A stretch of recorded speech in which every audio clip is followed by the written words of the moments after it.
పెనుబల్లి మండలం VM బంజార్ ring సెంటర్లో Khammam Congress party MP అభ్యర్థి రామసహాయం రఘురామరెడ్డి విజయాన్ని కాంక్షిస్తూ ఎమ్మెల్యే రాగమయ్య దయానంద్ ప్రచారం నిర్వహించారు. ఈ సందర్భంగా ఎమ్మెల్యే రాగమయ్య దయానంద్ మాట్లాడుతూ 10 ఏళ్లలో బీఆర్ఎస్ చేయని అభివృద్ధి కాంగ్రెస్ ప్రభుత్వం వచ్చిన కొద్ది రోజులకే చెప్పిన హామీలను నెరవేర్చిందన్నారు. చేస్తున్న అభివృద్ధిని చూసి ఖమ్మం ఎంపీ అభ్యర్థి రామసహాయం రఘురామరెడ్డిని హస్తం గుర్తుపై భారీ మెజార్టీతో గెలిపిస్తే మన ప్రాంతం మరింత అభివృద్ధి జరుగుతుందని తెలియజేశారు. బీజేపీ బీఆర్ఎస్ 2 ఒకటేనని ఈసారి కాంగ్రెస్ కు ఓటు వేసి రాహుల్ గాంధీని ప్రధానమంత్రిగా చేసుకోవాల్సిన అవసరం ఎంతైనా ఉందన్నారు. ఈ కార్యక్రమంలో రాష్ట్ర నాయకులు డాక్టర్ మట్ట దయానంద్, ఖమ్మం జిల్లా కాంగ్రెస్ పార్టీ పార్లమెంట్ అభ్యర్థి రామసహాయం రఘురామరెడ్డి, పొంగులేటి ప్రసాద్ రెడ్డి, నిన్న రామకృష్ణ, బాలసాని లక్ష్మీనారాయణ మరియు పెనుబల్లి మండల కాంగ్రెస్ నాయకులు, కార్యకర్తలు, మహిళలు, గ్రామ ప్రజలు పాల్గొన్నారు.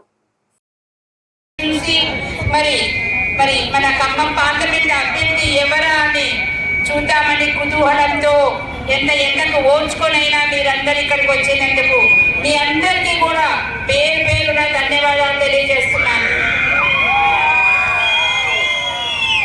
ముఖ్యంగా చెప్పేది ఏంటంటే మరి గత అసెంబ్లీ ఎన్నికల్లో మేము ఎన్నో వ్యయ ప్రయాసాలకు లోనై కష్టాల్లో ఉన్నప్పుడు మీరందరూ కూడా మా వెన్నుదన్నుగా ఉండి నన్ను మీ ఆడపడుచులాగా భావించి మేము మీకున్నాం అనేసి మరి ఎంతో అటు పక్క చూస్తేనేమో ధన బలం, అధికార బలం, మరి ఎవరన్నా ప్రశ్నిస్తే మరి వాళ్ళ మీద అక్రమ కేసులు పెట్టి అరెస్టులు చేయిస్తున్నా కూడా మీరెవ్వరూ భయపడకుండా మాకు ప్రజాబలమే గొప్పది అని ఒక మహిళనైనా సరే నన్ను నమ్మి నా మీద విశ్వాసం ఉంచి మీరు నన్ను అత్యధిక మెజార్టీతో ఎమ్మెల్యే చేసినందుకు మీ అందరికీ కూడా మరి పేరున కృతజ్ఞతలు తెలియజేసుకుంటున్నాను.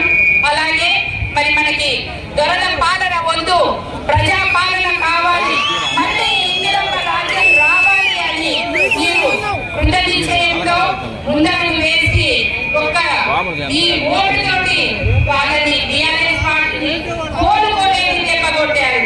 మరి ఇంకొకసారి వాళ్ళు తిరిగి లేవకుండా ఆ పార్టీని భూస్థాపితం చేశారు. కనుక మీ అందరికీ కూడా మీ అందరి అభీష్టం మేరకు మన రేవంత్ రెడ్డి గారి ఆధ్వర్యంలో కాంగ్రెస్ ప్రభుత్వం ఏర్పాటైంది.